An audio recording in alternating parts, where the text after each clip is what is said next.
أعوذ بالله من الشيطان الرجيم وبفضل وببركة بسم الله الرحمن الرحيم وهو الذي يقبل التوبة عن عباده ويعفو عن السيئات إلى آخر الآية صدق الله العلي العظيم وصدق رسوله النبي الحبيب الكريم ونحن على ذلك من الشاهدين والشاكرين والحمد لله رب العالمين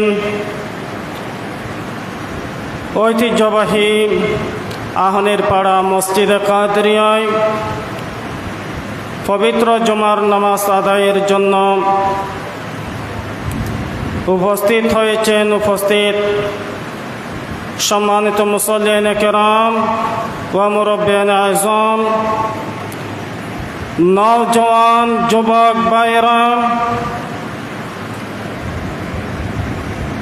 ফুলের মতো নিষ্পাপ মাসুম ভাইরা, পর্দার আড়ালের আবেদা সালিহাত মা ও বোনেরা, পবিত্র জুমার নামাজ আদায়ের জন্য প্রস্তুতি নিচ্ছেন পথের মধ্যে রয়েছেন আগত মুসল্লি ভাইরা। আসসালামু আলাইকুম ওয়া রাহমাতুল্লাহি ওয়া বারাকাতুহু।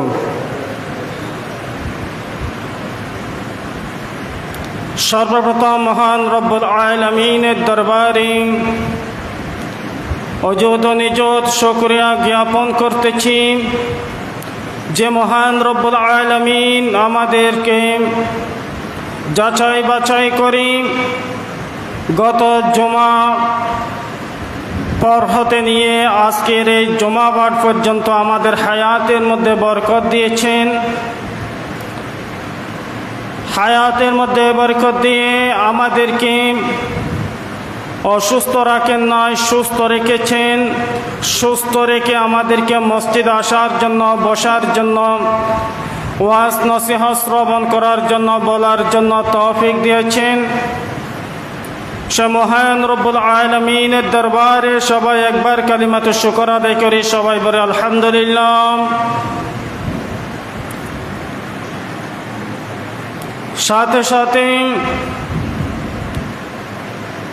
অযুত নিযুত দরুদ ও সালাম প্রেরণ করতেছি উম্মতের মায়ার নবী, দয়াল নবী, উম্মতের কান্ডারি নবী, আকায়ে নামদার, তাজদারে মদিনা, তাজদারে খতমে নবুয়ত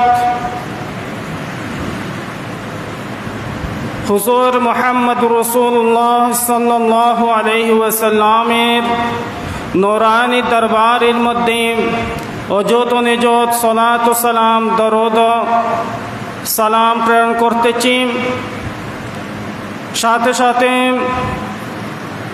এই উপমহাদেশের মধ্যে যাদের মাধ্যমে আমরা ইসলাম পেয়েছি সে মহান আউলিয়া ইকরামের দরবারে সালামি পেশ করে আপনাদের কৃতজ্ঞতা জ্ঞাপন করতেছি।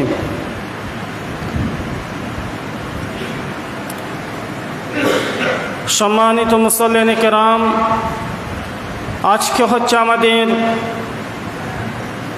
পবিত্র জিলহজ মাসের দ্বিতীয় জুমা।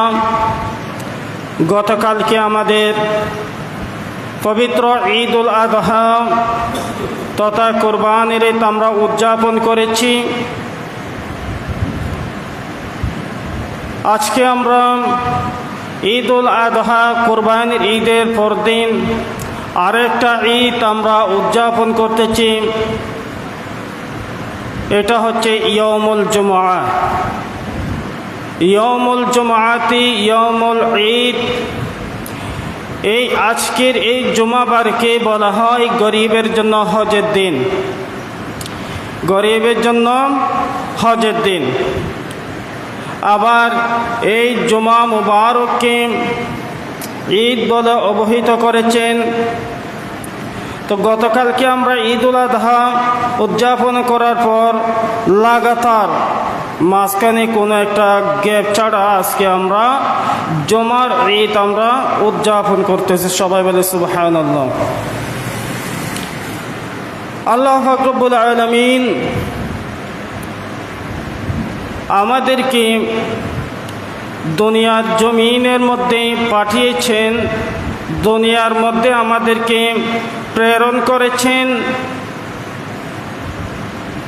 আল্লাহ পাক রব্বুল আলামিনের ইবাদত করার জন্য।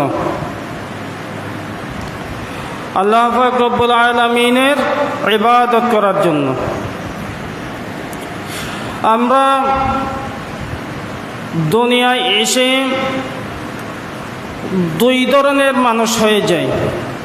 একজন হচ্ছে ভালো, একদল হচ্ছে ভালো, আরেক দল হচ্ছে খারাপ। একদল ভালোর দিকে, আরেক দল মন্দের দিকে। একদল করে সওয়াবের কাজ, আবার আরেক সময় করে গুনাহের কাজ। বান্দা যখন সওয়াবের কাজ করে তখন আমার আল্লাহ ফেরেশতাদেরকে বলে, ও ফেরেশতা, তোমরা তো দুনিয়ার মধ্যে মানুষ সৃষ্টি না করার জন্য বলেছিলে, তোমরা বলেছিলে দুনিয়ার মধ্যে আমার বান্দারা মারামারি ফিতনা ফেসাদে লিপ্ত থাকবে, ভালো কাজ করবে না। আজকে দেখো যারা ভালো কাজ করে তাদের দিকে দেখে আমার আল্লাহ বলেন, দেখো এই বান্দা চাইলে গুনার কাজ করতে পারতো, এ বান্দা চাইলে খারাপ কাজ করতে পারতো, এ বান্দা চাইলে মন্দ কাজ করতে পারত, কিন্তু আমার বান্দা আমার ভয়ে তার সামর্থ্য থাকা সত্ত্বেও মন্দ কাজ থেকে বিরত থেকেছেন, খারাপ কাজ থেকে বিরত থেকেছেন, গুনার কাজ থেকে বিরত থেকেছেন। শুধু বিরত থেকেছেন তাই নয়, আমি আল্লাহ এবং আমার রসুলকে রাজি করার জন্য সে ভালো কাজগুলো করতেছে, ভালো কাজের দিকে মানুষকে আহ্বান করতেছে।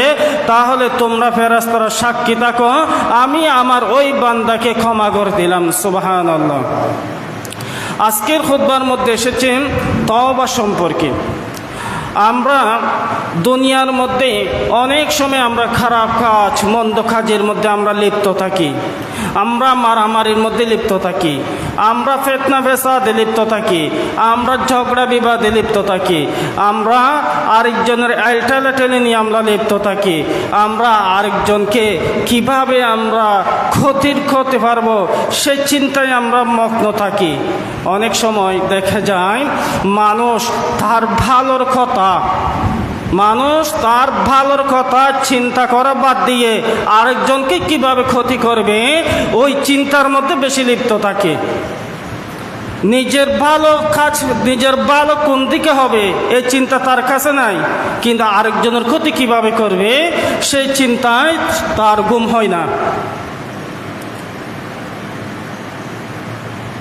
অনেক সময় দেখা যায় আমাদের সমাজের মধ্যে জাদুটোনা আছে না, জাদুটোনা তো আছে। একজন আরেকজনকে মেরে ফেলার জন্য জাদুটোনার মতো কুফরি কাজের আশ্রয় নেয়, একজন আরেকজনের ক্ষতি করার জন্য জাদুটোনার মতো কুফরি কাজের আশ্রয় নিয়ে থাকে। অথচ এই জাদুটোনা কুফরি কাজ যারা করবে কিয়ামতের ময়দানে তারা জান্নাতে যাবে তো দূরের কথা, জান্নাতের খুশবুও পাবে না। নাউজুবিল্লাহ। আমাদের মধ্যে দেখা যায় একজন আরেকজনের প্রতি শত্রুতা রয়েছে, একজন আরেকজনের প্রতি শত্রুতা আছে। আবার দেখা যায় শত্রুতা নাই কিন্তু উন্নতি দেখতে পাচ্তেছি না। শত্রুতা নাই, আমার সাথে আপনার সাথে কোনো শত্রুতা নাই, কিন্তু আপনার যে উন্নতি হচ্ছে সেটা আমি সহ্য করতে পারতেছি না। আমার সাথে আপনার শত্রুতা নাই, আপনার বাচ্চা আছে আমার বাচ্চা নাই, আপনার একটা 4-5টা বাচ্চা হয়েছে, সবগুলো ছেলে সন্তান, আমার নাই, আমার হচ্ছে না। তাহলে এখানে আমার আর ওনার সাথে তো কোনো শত্রুতা নাই, কিন্তু ওনার যে সন্তান আছে, আমার যে সন্তান নাই, ওনার সন্তান আছে যেটা আমি সহ্য করতে পারতেছি না, কিন্তু এটা আমি সবর দিতে পারতেছি না। আল্লাহ পাক রব্বুল আলামিন ওনাকে দিয়েছেন, আমাকে দেয় নাই।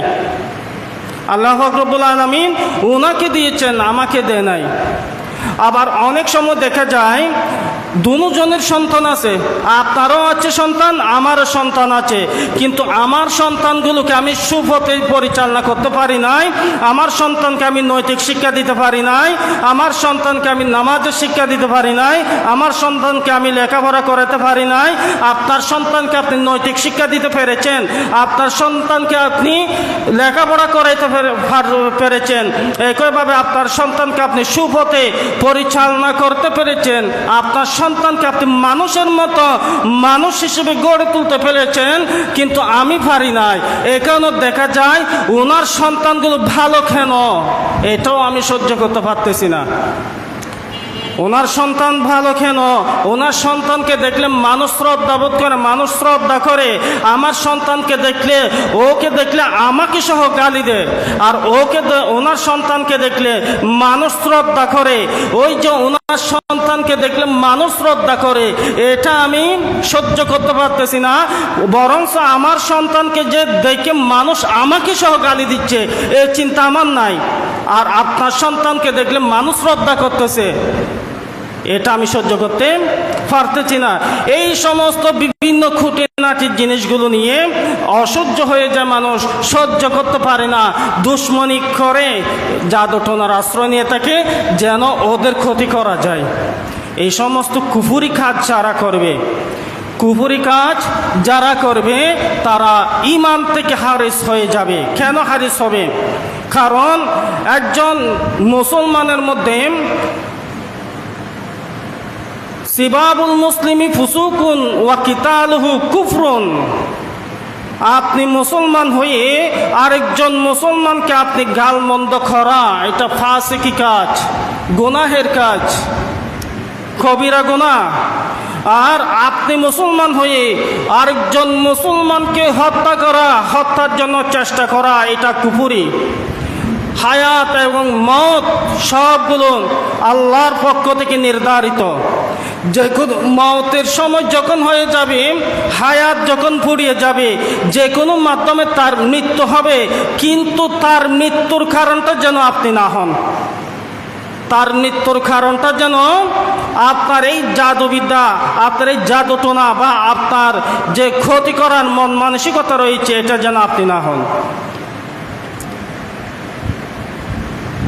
আজকের খুতবার মধ্যে এসেছে, ও মানুষ, হে দুনিয়ার মানুষরা, তোমার হায়াতের জিন্দগি থেকে মানুষকে যে একটা হায়াতের জিন্দগি দেওয়া হয়েছে, 60 বছর, 50 বছর, 55 বছর, 70 বছর নির্ধারিত একটা হায়াত দিয়ে দুনিয়ার মধ্যে পাঠানো হয়েছে।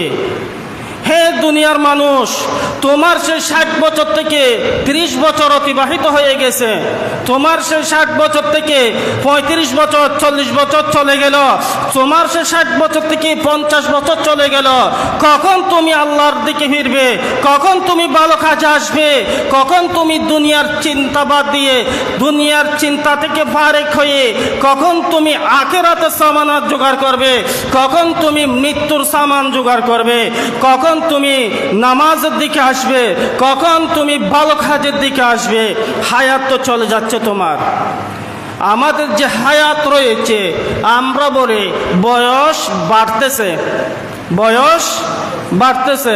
মূলত যত বয়স বাড়তেছে তত মানুষের বয়স কমতেছে। আমার যে 60 বছর হায়াত, 65 বছর হায়াত, 70 বছর হায়াত আছে, এখান থেকে যে আমি আজকে 30 বছর, 32 বছরের যুবক হয়ে গেলাম, 30 বছরগুলো মাইনাস হয়ে গেছে। আমি আমার যে 60 বছর, 70 বছর আছে, সেখান থেকে 30 বছর মাইনাস, শেষ। আমি আর বাঁচব কয়দিন, কয় বছর? 30 বছর, 35 বছর। আমার হায়াতে যতটুকু লেখা আছে ততটুকু, আমার নির্ধারিত হায়াত থেকে আমি এখন যতটুকু পর্যন্ত আছি, এই ততটুকু পর্যন্ত হায়াতগুলো শেষ হয়ে গেছে। তাহলে আমার হায়াত কমতেছে না বাড়তেছে? কমে যাচ্ছে। কমে যাচ্ছে আমার নির্ধারিত হায়াত থেকে। এগুলো মাইনাস হতে হতে বয়স যত বাড়তেছে আমরা কবরের দিকে তত এগিয়ে যাচ্ছি। আমাদের বয়স যত বাড়তেছে আমরা কবরের দিকে ততই এগিয়ে যাচ্ছি। আমার এখান থেকে কবরের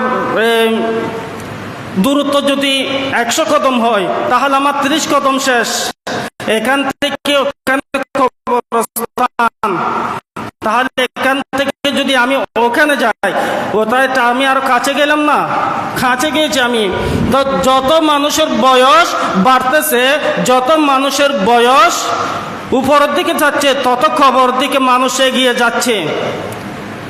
মানুষের হায়াত এবং মৃত্যু, মানুষের জন্ম এবং মৃত্যু, এটা মাঝখানে আজান এবং ইকামতের মধ্যকার সময়ের মতো। আজান হয়ে গেছে আমাদের আজান হয়ে গেছে, মাঝখানে এখন বাকি আছে নামাজ। আজানও হয়ে গেছে, একামতও হয়ে গেছে। আমাদের জন্মের পর আমাদের ডান কানের মধ্যে আজান দেওয়া হয়েছে, বাম কানে একামত দেওয়া হয়েছে। মাঝখানে যে হায়াত আছে এটা আমরা আমাদের হায়াতের জিন্দগিটা অতিবাহিত করে যখন আমাদের মৃত্যু চলে আসবে, মৃত্যুর পরে আমাদের জানাজার নামাজ অনুষ্ঠিত হবে। এই সময়টাকে আখিরাতের সময়ের তুলনায় বলা হয়েছে মানুষের হায়াত হলো আজান এবং একামত জামাত শুরু হওয়ার, একামত এবং জামাত শুরু হওয়ার মধ্যবর্তী যে সময়টা রয়েছে এই সময়টা হচ্ছে মানুষের হায়াত। আর আমরা এই সামান্য হায়াতের মধ্যে আমরা আখিরাতের সামান জোগাড় না করে, আমরা আখিরাতের জন্য প্রস্তুতি না নিয়ে, আমরা আমাদের মৃত্যুর জন্য প্রস্তুতি না নিয়ে আমরা চিন্তা করে থাকি কিভাবে মানুষের ক্ষতি করা যায়, কিভাবে মানুষের ক্ষতি করা যায়। অথচ আমরা মসজিদের পাশ দিয়ে হেঁটে চলে যাই, আমরা নামাজ পড়তেছি না। আমার উপর জাকাত ফরজ হয়েছে, জাকাতের কোনো হিসাব করতেছি না। কোনো জাকাত দিল কোনো রকম নাম কাউ আসতে মানুষকে দেখানোর জন্য, দানবীর বলার জন্য এভাবে করে আমরা জাকাত দিচ্ছি। আমার উপর জাকাত ফরজ হয়েছে, জাকাত যেভাবে দেওয়ার নিয়ম সেভাবে না দিয়ে ঘটা করে মাইক দিয়ে পাবলিসিটি করে পেপারের মধ্যে টিকলার দিয়ে ঘোষণা দিয়ে আগামীকাল অমুক করে এখানে জাকাত দেওয়া হবে বলে বিশাল একটা প্যান্ডেল করে, এখানে 3 কেজি সিরা, 5 কেজি চাউল এরকম করে আমরা জাকাতের ব্যবস্থাপনা করতেছি। কিন্তু জাকাতের মূল দেওয়ার সিস্টেম তো এরকম না। আমরা জাকাত কিভাবে দিব? জাকাত দিতে হবে যে মানুষ এবছর জাকাত খাবার উপযোগী আছে তাকে আপনার জাকাতের অর্থ দিয়ে এমনভাবে স্বাবলম্বী করতে হবে যেন আগামী বছর তার সে জাকাত দিতে না পারুক, অন্ততপক্ষে জাকাত খাবার উপযোগী সে না থাকে। মনে করেন আপনার কাছে 5 লক্ষ টাকার জাকাত আসছে, এই 5 লক্ষ টাকা আপনি এবছর 10 জনকে না দিয়ে আপনি একজনকে একটা কর্মসংস্থানের ব্যবস্থা করে দেন। আগামী বছর ওর জাকাত দিতে না পারুক, অন্ততপক্ষে ওর জাকাত খাবার উপযোগী থাকবে না। জাকাতের প্রধান উদ্দেশ্য হলো সমাজ থেকে দারিদ্রতা বিমোচন করা। জাকাতের প্রধান উদ্দেশ্য সমাজ থেকে দারিদ্রতা যেটা আছে এই দারিদ্রতাটাকে দূর করে দেওয়া। আর অথচ আমরা যে সিস্টেমে জাকাত দিচ্ছি, কোটি কোটি টাকার জাকাত আসতেছে, দেখা যাচ্ছে এই বছর যারা জাকাত খাচ্ছে, জাকাত নেওয়ার উপযোগী, আগামী বছর কমতেছে না, আরো বাড়তেছে যে। কেন বাড়তেছে কেন? কারণ আমাদের দেওয়ার সিস্টেম আমরা নিজেদের সিস্টেমের মধ্যে আবদ্ধ করে ফেলছি, আমরা শরীয়তের সিস্টেমের মধ্যে নাই। আমরা শরীয়ত যে সিস্টেম আমাদেরকে দেখিয়ে দিচ্ছে ওই সিস্টেম থেকে আমরা বের হয়ে গেছি, আমরা নিজেরাই সিস্টেম তৈরি করতেছি, নিজের মন গড়া মতো যা ইচ্ছা আমরা তাই করতেছি। এই কারণে আজকে আমরা মুসলমানরা সব দিকে আমরা নির্যাতিত। নিজেদের সিস্টেম যার যেভাবে ইচ্ছা সেভাবে ফতোয়া দিচ্ছে, যেভাবে ইচ্ছা সেভাবে বলতেছে, যেভাবে ইচ্ছা সেভাবে করতেছে। এটা নামাজ হোক, এটা রসুলের ব্যাপার আকীদা হোক, এটা আল্লাহর ব্যাপার আকীদা হোক, এটা মানুষের ব্যাপার হোক, এটা মানুষের আমল হোক, যেভাবে ইচ্ছা সেভাবে করতেছে। মানুষ শরীয়ত থেকে দূরে সরে গেল তারা। অথচ দেখেন অন্যান্য বার থেকে আজকে গত পরশুদিন যে আমাদের হজ হয়েছে আরাফার ময়দানে, কত মানুষ সমবেত হয়েছে সেখানে। রেকর্ড সংখ্যক এবার হাজী সাহেবরা হজ করেছে। সবাই আরাফার ময়দানে গিয়ে, আরাফাতের ময়দানে গিয়ে লব্বাইক আল্লাহুম্মা লব্বাইক বলে হাজিরা দিচ্ছে। আরাফার ময়দানে যে জমায়েত হলো হজের জন্য, এই জমায়েত থেকে মুসলমানের সংখ্যা যে বেশি, এটা বিশ্বকে দেখাই দিল। এরপরও আমাদেরকে ভয় পাচ্ছে না কেন? আমরা নির্যাতিত কেন? একদিকে আরাফার ময়দানে সর্বোচ্চ সংখ্যক হাজি হচ্ছে, অন্যদিকে ভারতে দেখেন, আপনার গাজার মধ্যে দেখেন মুসলমানরা নির্যাতিত হচ্ছে কেন? রাসূল পাক সাল্লাল্লাহু আলাইহি ওয়াসাল্লাম ইরশাদ করেছেন, আবু দাউদ শরীফের মধ্যে হাদিস এসেছেন, রাসূল পাক সাল্লাল্লাহু আলাইহি ওয়াসাল্লাম বলেছেন, শীঘ্রই বিভিন্ন জাতি তোমাদের উপর এমনভাবে ঝাঁপিয়ে পড়বে। বিভিন্ন জাতি মানে কি? বিভিন্ন জাতি কারা? মুসলমান জাতি ছাড়া অন্যান্য যে অমুসলিম নন মুসলিম যারা রয়েছে, এরা তোমাদের উপর এমনভাবে ঝাঁপিয়ে পড়বে, এমনভাবে আক্রমণ করবে যেন যারা খাবার খায়, ভোজনকারীরা, আমার একদম খাবারের খিদে কম বেশি পেয়েছে, এইরকম এই ভোজনকারীরা খাবারের দিকে যেভাবে ঝাঁপিয়ে পড়বে, সেভাবে অন্যান্য যে জাতি রয়েছে এই জাতিগুলো মুসলমানদের উপর ঠিক সেভাবে ঝাঁপিয়ে পড়বে। সাহাবায়ে কেরাম জিজ্ঞেস করলেন, ইয়া রাসূলুল্লাহ সাল্লাল্লাহু আলাইহি ওয়াসাল্লাম, সেদিন কি আমরা সংখ্যায় কম থাকবো? এরা যে আমাদের উপর এবারে ঝাঁপিয়ে পড়বে, সেদিন কি আমরা সংখ্যায় কম থাকবো? রাসূল পাক সাল্লাল্লাহু আলাইহি ওয়াসাল্লাম বলতেছেন, না।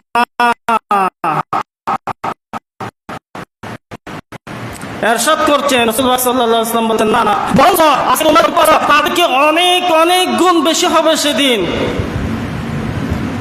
অনেক অনেক গুণ মুসলমানের সংখ্যা অনেক বেশি হবে, কম হবে না।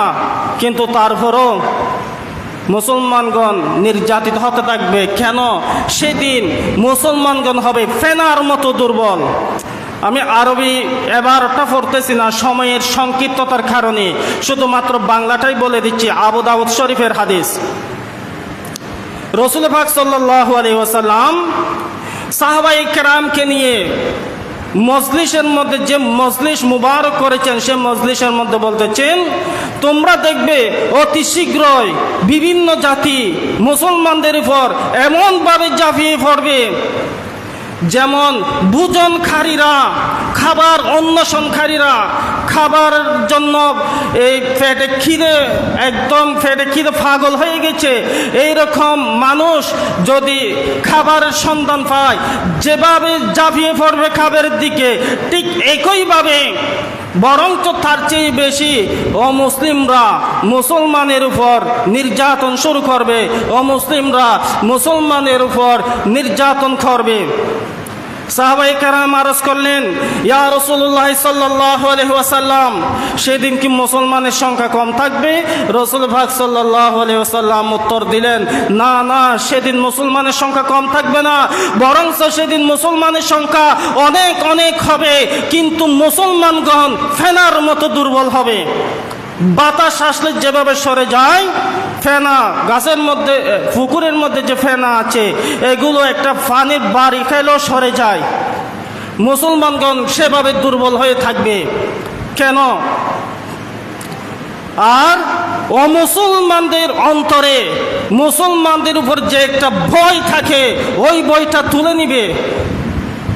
মুসলমান, আমরা আগের জমানার মুসলমান শাসকদের যে একটা, আমরা যদি তাদের অবস্থাগুলো দেখি, উসমানী খেলাফত, আব্বাসী খেলাফত, খেলাফতের সাদার আমল, এই আমলগুলো যদি, এই শাসন আমলগুলো যদি আমরা দেখি, দেখা যায় মুসলমানগণ বীরত্ব সহকারে যে একটা দাপট ছিল, ওই বইটা অমুসলিমদের অন্তর থেকে উঠে যাবে, মুসলমানদেরকে ঘনার মতো রাখবে না, ন্যূনতম ভয়ও পাবে না।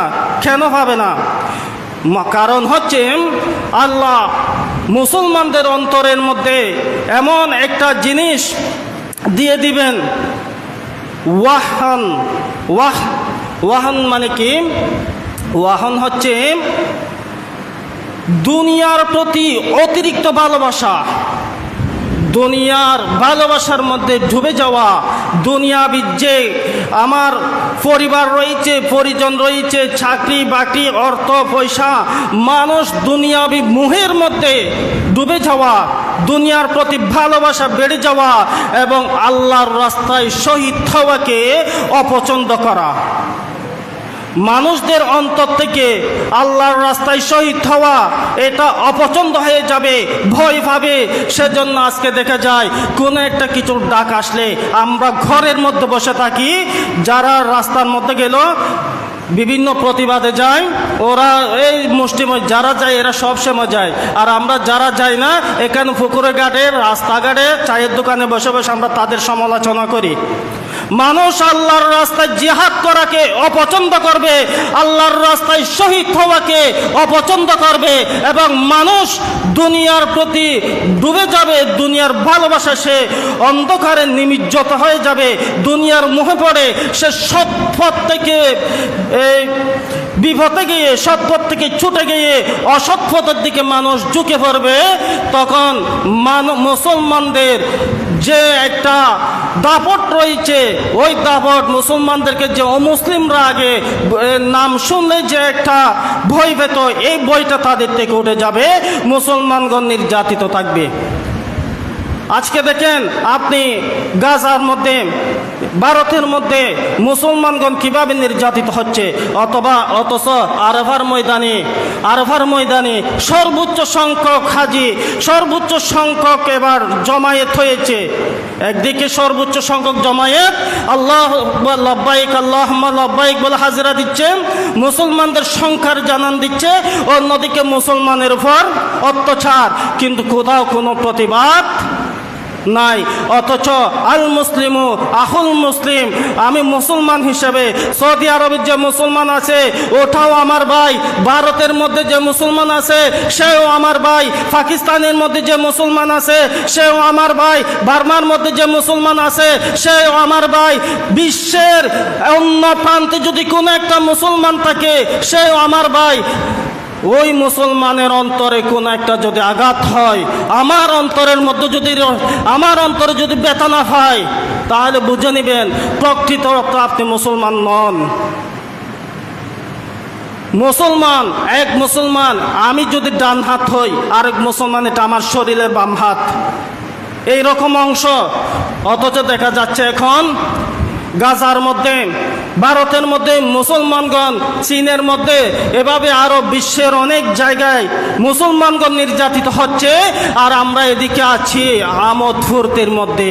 কোনো একটা নিন্দা, কোনো একটা আমরা জমায়েত দেখাতে পারতেছি না তাদের প্রতিবাদ স্বরূপ, কারণ আমরা দুনিয়ার মোহের মধ্যে এমনভাবে ডুবে গিয়েছি। আল্লাহ পাক রব্বুল আলামিন আমাদের সকলকে আখিরাতের জন্য প্রস্তুতি নেওয়ার তৌফিক দান করুন। সবার অন্তরে খৌফে ইলাহি, আল্লাহর ভয় এবং হুব্বে মুস্তাফা বেশি হয় মতো তৌফিক দান করুক। তা এখন আমাদেরকে সে পথ থেকে ফিরে আসতে হলে কী করতে হবে? আমাদেরকে শরীয়তের পথে চলতে হবে, শরীয়ত মোতাবেক চলতে হবে, 5 ওয়াক্ত নামাজ আদায় করতে হবে, রোজা, রমজান মাসের রোজা আমাদেরকে রাখতে হবে, জাকাত ফরজ হলে জাকাত দিতে হবে, হজ ফরজ হলে হজ করতে হবে, কুরবানি ওয়াজিব হলে কুরবানি করতে হবে, এভাবে দান সদকা করতে হবে। সমাজের মধ্যে আমাদেরকে ভালো কাজগুলো করতে হবে, সেগুলো প্রতিষ্ঠার জন্য সবাইকে একতাবদ্ধ থাকতে হবে। অন্যায় কাজ, মন্দ কাজ, খারাপ কাজ দেখলে সেগুলো সবাইকে সম্মিলিত প্রচেষ্টায় এগুলো দূরীভূত করার জন্য প্রয়োজনীয় পদক্ষেপ নিতে হবে। আপনি একজন হলে পারবেন না, সমাজের সবাইকে একতাবদ্ধ থাকতে হবে যেন সমাজ থেকে অন্যায় কাজ, গুনার কাজ, মন্দ কাজ, খারাপ কাজ এগুলো বিতাড়িত করা যায়। এগুলো যারা করবে তাদেরকে যেন বুঝিয়ে ভালো পথের দিকে আনা যায়, ভালো কাজের দিকে দাওয়াত দেওয়া, ভালো কাজের দিকে আহ্বান করা, সমাজের সবাইকে ঐক্যবদ্ধ প্রচেষ্টায় প্রথমে যদি আপনার সমাজ ঠিক হয়ে যায়, দেখবেন রাষ্ট্র ঠিক হয়ে যাবে। আল্লাহ রব্বুল আলামিন আমাদের সকলকে আল্লাহর রাস্তায় আমল করার, আল্লাহর পথে ফিরে আসার, গুনাহের কাজ থেকে বেঁচে থাকার, ভালো কাজগুলো বেশি বেশি করার তৌফিক দান করুক। আমিন। ওয়া আখিরু দাওয়ানা আলহামদুলিল্লাহি রাব্বিল আলামিন। আসসালামু আলাইকুম ওয়া রাহমাতুল্লাহি ওয়া বারাকাতুহু। সম্মানিত হাজরিন, গতকালকে যে কোরবানি পবিত্র ঈদুল আজহা আমরা উদযাপন করেছি, যারা কোরবানি করেছেন প্রত্যেকের প্রতি আমি অনুরোধ রাখব, যেখানে যেখানে গরু জবেহ করা হয়েছে, যেখানে যেখানে আপনারা গরু পরিষ্কার করেছেন এবং গরুর নাড়িভুড়ি পরিষ্কার করেছেন অথচ জায়গাটা পরিষ্কার করেন নাই, আশেপাশে দুর্গন্ধ ছড়াচ্ছে, এগুলো আপনার কোরবানি কবুল না হওয়ার জন্য, কোরবানি কবুল না হওয়ার জন্য এগুলো কোনো একটা কাজ হতে পারে। কোন একটা মানুষ আপনার কারণে কষ্ট পাচ্ছে, এটার কারণে হয়তো আপনার কোরবানি কবুল নাও হতে পারে। সেই কারণে আপনারা যারা যারা কোরবানি দিয়েছেন প্রত্যেকের নিজ প্রচেষ্টায় লাখ টাকা খরচ করে কোরবানি দিতে পেরেছি, 1000 টাকা খরচ করে আমরা জায়গাটা পরিষ্কার করে দিই, 1000 টাকা খরচ করে জায়গাটা পরিষ্কার করে। ইসলাম পরিষ্কার পরিচ্ছন্নতাকে পছন্দ করে। আল্লাহ রব্বুল আলামিন বলেন, ইন্নাল্লাহা ইউহিব্বুত তাওয়াবিনা ওয়া ইউহিব্বুল মুতাতাহহিরিন। আল্লাহ রব্বুল আলামিন পবিত্র, আল্লাহ রব্বুল আলামিন পবিত্রতাকে ভালোবাসেন। আবার আন-নাযাফাতু মিনাল ঈমান, পরিষ্কার পরিচ্ছন্নতা ঈমানের অঙ্গ। সেই কারণে আপনার আশেপাশে যারা এই কোরবানির পশু পরিষ্কার করেছেন আপনারা জায়গাটা পরিষ্কার করে দিবেন যেন পরিবেশ দূষণ না হয়, এবং আশেপাশে যে আপনার মানুষ রয়েছে, সমাজের মানুষ বা রাস্তায় চলাচল করে, ওরা যেন কষ্ট না পায় সেজন্য জায়গাটা পরিষ্কার করে দিবেন। নারীবুড়ির যে ময়লাগুলো রাস্তার পাশে বা এখানে ফেলানো হয়েছে ওইগুলো একটু আপনারা সম্মিলিত প্রচেষ্টায় এই একটা গর্ত করে পুঁতে ফেলার জন্য চেষ্টা করবেন। আল্লাহ রব্বুল আলামিন আমাদের সকলকে আমল করার তৌফিক দান করুক। আমিন। ওয়া আখিরু দাওয়ানা আলহামদুলিল্লাহি রাব্বিল আলামিন। আসসালামু আলাইকুম ওয়া রাহমাতুল্লাহি ওয়া বারাকাতুহু।